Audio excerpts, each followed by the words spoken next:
What's going on, guys? It's your boy DJ Skandalous here. We're back with another hip hop video about Tupac and Biggie Smalls. For this one, I'm going to break down a legendary photographer of both Tupac and Biggie Smalls is actually going to sue the Notorious B.I.G. estate. Let's get it. I'm built for it, nigga.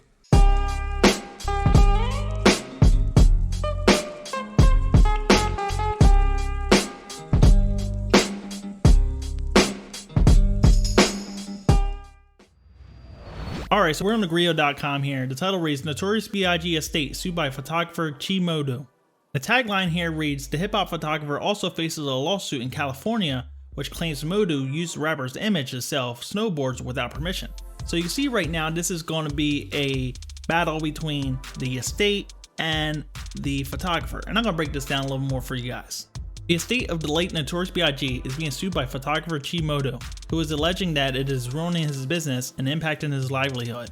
According to the New York Post, Modu claims that the company managing Biggie's estate labeled him a parasite during an ongoing court battle. The two sides are disputing the amount of monetary compensation Modu should receive for his photography. And here's the image here. It's a well-known one with Biggie here, holding out his hands like he's holding two pistols. You have the World Trade Center in the back, which is an iconic background. The image at hand features Biggie Smalls sporting his colorful Coogee sweater and navy blue Kangol cap. The shot was captured by Modu in 1996 and is one of Biggie's most recognizable photos. Which I kind of beg to differ there. This is one photo I didn't even remember of Biggie. Now I remember the one where he's wearing the colorful sweatshirts as well. Also the ones with Tupac.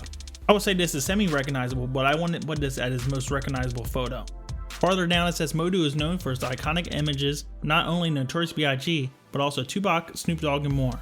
It also goes on to say that the New York Post reports Modu claims to be standing up for the artist by demanding a living wage of what he deems worthy of his photography. Modu aims to earn approximately $100,000 yearly for the state's use of multiple images he shot of the Brooklyn rapper who was shot and killed in 1997. And Modu actually made a comment about this. He said, up until then, they were paying much less, so you see what's going on. The person who presses the shutter is the owner. As the copyright holder, I'm the person with the first right to exploit it. This is a fight for the artist because the artists aren't earning a living wage. Then you had Notorious B.I.G's estate fire back about the snowboards because he was using the image on snowboards. And this is here where it's a double-edged sword because you have one person that owns that actual photo that he took during that time period. Now it's hard to say what this actual photo was taken for unless there's documentation from that time period stating that Notorious B.I.G. allowed this photographer to take these photos for maybe a magazine or an editorial piece. Now if there's no documentation, it's hard to say whether or not the photographer shot this for himself or took the picture on behalf of Notorious B.I.G. or for something that Bad Boy Records was doing at the time.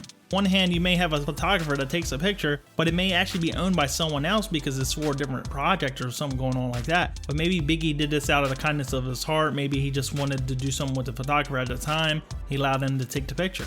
So who really owns that? Right now, like they say, the photographer owns any picture they're taking, and that's where copyright law is a bit confusing. It's not really fair because if somebody goes out and they takes a picture of a iconic artist, the photographer will own that picture. However, the photographer can't release that picture without permission and rights from the artist or the estate of that artist.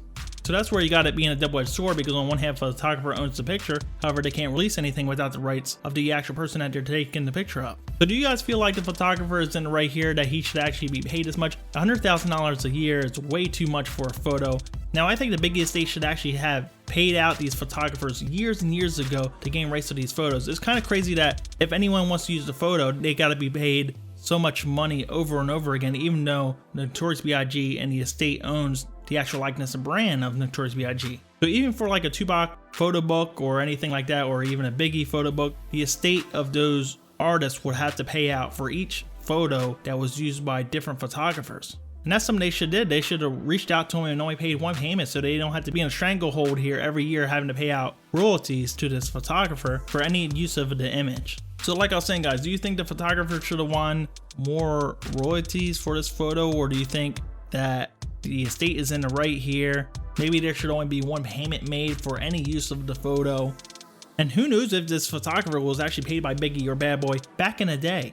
To me, it just seems like he's trying to make money off something he did way long ago, and he probably was something done out of Biggie's good faith.